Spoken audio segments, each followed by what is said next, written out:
नमस्कार दोस्तों, स्वागत है आपका अपने लर्निंग परिवार TWD में। हम लोग दर्पण PYQ सीरीज कर रहे हैं। इसमें आज जो विज्ञान का 2022 का क्वेश्चन पेपर है सेकंड सेमेस्टर का, उसको आज डिस्कस करते हैं।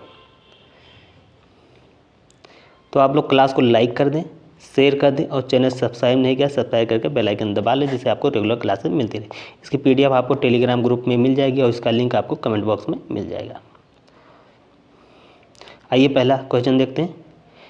बहुविकल्पीय प्रश्न, MKS पद्धति में ऊर्जा का मात्रक है कैलोरी, जूल, न्यूटन या मिलीग्राम। तो क्या होता है ऊर्जा का MKS पद्धति में मात्रक? इसका मात्रक होता है जूल। तो हम चले जाएंगे ऑप्शन बी के साथ। बी ऑप्शन क्या हो जाएगा? करेक्ट हो जाएगा। ठीक है। एक जूल वो ऊर्जा होती है जो एक न्यूटन बल द्वारा 1 मीटर की दूरी तक वस्तु को गतिमान रखने में खर्च होती है। आइए अगला क्वेश्चन देख लेते हैं। अगला क्वेश्चन है, नासा का मुख्यालय स्थित है आंध्र प्रदेश, बेंगलुरु, यूरोपीय संघ या वाशिंगटन DC। तो नासा का जो मुख्यालय है ये आपका हो जाएगा वाशिंगटन DC। तो हम डी ऑप्शन के साथ चले जाएंगे। ठीक है। और इसका जो पूरा नाम है, ये नाम है national aeronautics and space administration. तो नासा का पूरा नाम है क्या है? नेशनल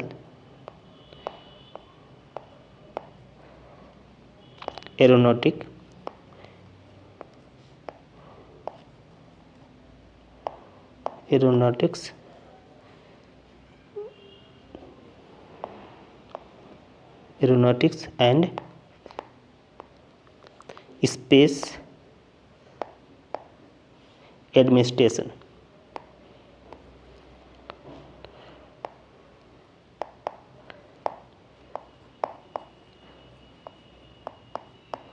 आइए अगला क्वेश्चन देख लेते हैं।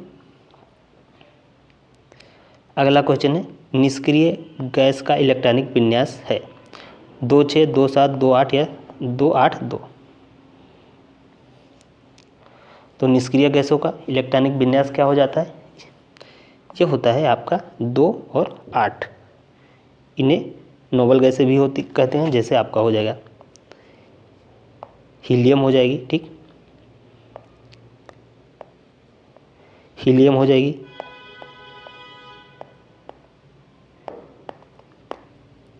अगला आपका हो जाएगा नियॉन,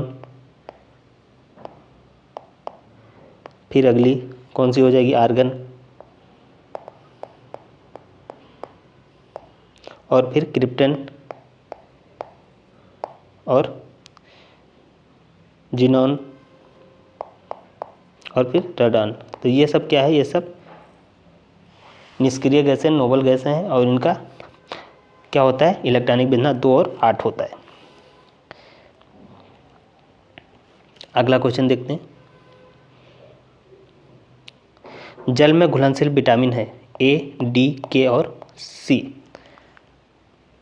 तो जल में जो घुलनशील विटामिन होते हैं वो होते हैं B और C। तो ऑप्शन में कौन सा है? ऑप्शन में C है। हम चले जाएंगे C के साथ।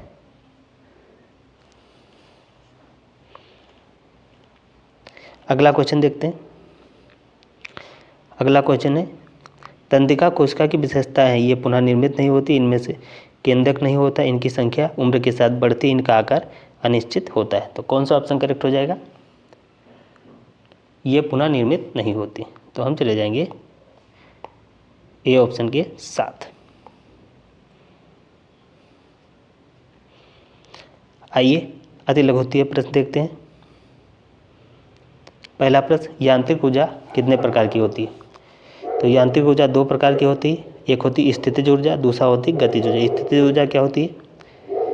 पोटेंशियल एनर्जी, ये होती है mgh।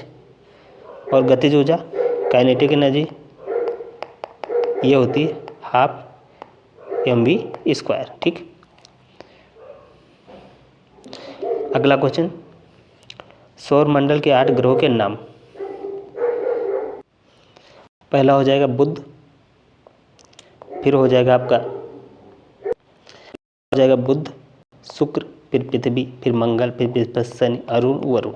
तो ये क्या हो जाएंगे? 8 ग्रह। अगला क्वेश्चन देख लेते हैं।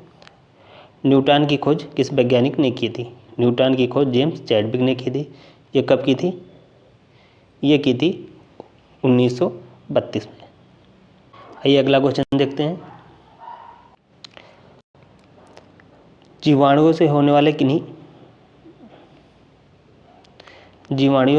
किन्हीं दो रोगों के नाम बताइए। पहला तपेदिक, दूसरा हैजा। तो वनस्पति कोशिका एवं प्राणी कोशिका में दो अंतर लिखिए। पहला, वनस्पति कोशिका में कोशिका भित्ति होती है जबकि प्राणी कोशिका में नहीं होती है। अगला, वनस्पति कोशिका में क्लोरोप्लास्ट है जबकि प्राणी कोशिका में नहीं है। समस्थानिक किसे कहते हैं? उदाहरण दीजिए।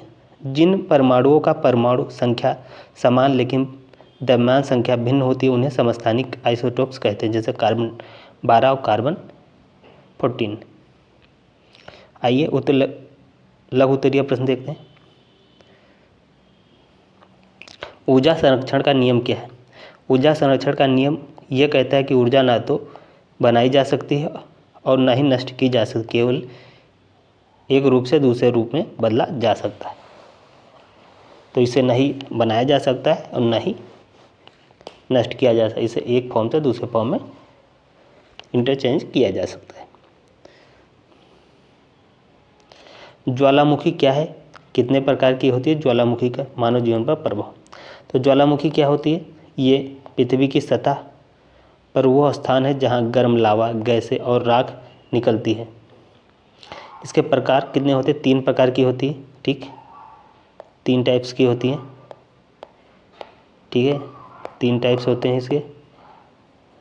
पहला हो जाएगा सक्रिय ज्वालामुखी, एक्टिव, शांत ज्वालामुखी और मृत ज्वालामुखी। इसका प्रभाव क्या होता है? सकारात्मक क्या प्रभाव होता है कि इनकी मिट्टी उपजाऊ हो जाती है। नकारात्मक धन की बहुत ज़्यादा नुकसान होती है, हानि होती है, पर्यावरण प्रदूषण बहुत ज़्यादा होता है। अगला क्वेश्चन, उत्क्रमणीय तथा अनुत्क्रमणीय परिवर्तन के उदाहरण से समझाइए। तो उत्क्रमणीय परिवर्तन ऐसे परिवर्तन जो पलटे जा सकते हैं, जैसे पानी का बर्फ बनना, बर्फ का भाप बनना। तो ये क्या होता है? परिवर्तित हो सकता है। अनुत्क्रमणीय परिवर्तन क्या होता है? ऐसे परिवर्तन जो पलटे नहीं जा सकते, जैसे कागज का जल जाना, ठीक, लोहे पे जंग लग जाना।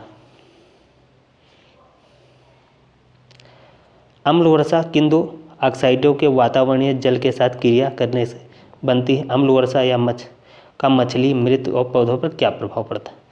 तो ऑक्साइड कौन कौन सी? ये 2 ऑक्साइड है। पहला तो हो जाएगा आपका SO2 सल्फर डाइऑक्साइड और नाइट्रोजन डाइऑक्साइड NO2। तो अम्लीय वर्षा में इनका बहुत बड़ा योगदान होता है। प्रभाव क्या होता है?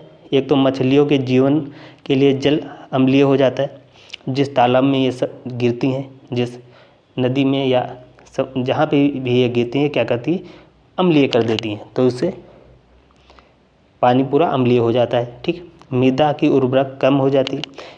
मृदा कैसी हो जाती है? अम्लीय हो जाती है। तो इससे क्या होती है? उसकी क्षमता कम हो जाती है, उत्पादन क्षमता। पौधों की वृद्धि भी प्रभावित इससे हो जाती है। अगला क्वेश्चन, कंकाल तंत्र के कार्य लिखिए। तो शरीर को आकार देना और सहारा देना इसका पहला काम। ठीक, आंतरिक अंगों की सुरक्षा करना और मांसपेशियों के लिए संलग्न स्थान प्रदान करना, रक्त कोशिकाओं का भी निर्माण ये करता है। अगला क्वेश्चन, मृदा अपरदन से आप क्या समझते हैं? इसके कारण एवं रोकने के उपायों पर प्रकाश डालिए। तो ये मृदा अपरदन क्या है? भूमि की ऊपरी परत का हट जाना। इसका कारण क्या होता है? जैसे बारिश बहुत तेज़ होने लगी, फिर मृदा अपरदन हो जाता है। वनों की कटाई, मैक्सिमम वन की कटाई ही हो जाएगी, अंधाधुंध वनों की कटाई हो रही है, जिससे कि मृदा अपरदन की समस्या हो रही है। तेज़ हवाओं के कारण भी मृदा अपरदन हो जा रहा है। इसके रोकथाम कैसे कर सकते हैं? रोकथाम के लिए यही उपाय है, वृक्षारोपण करना है, अधिक से अधिक पौधे लगाने हैं, खेत सीढ़ीदार बनाने चाहिए। ठीक, जल संरक्षण की तकनीक अपडेटेड करनी चाहिए, तकनीक अच्छी होनी चाहिए।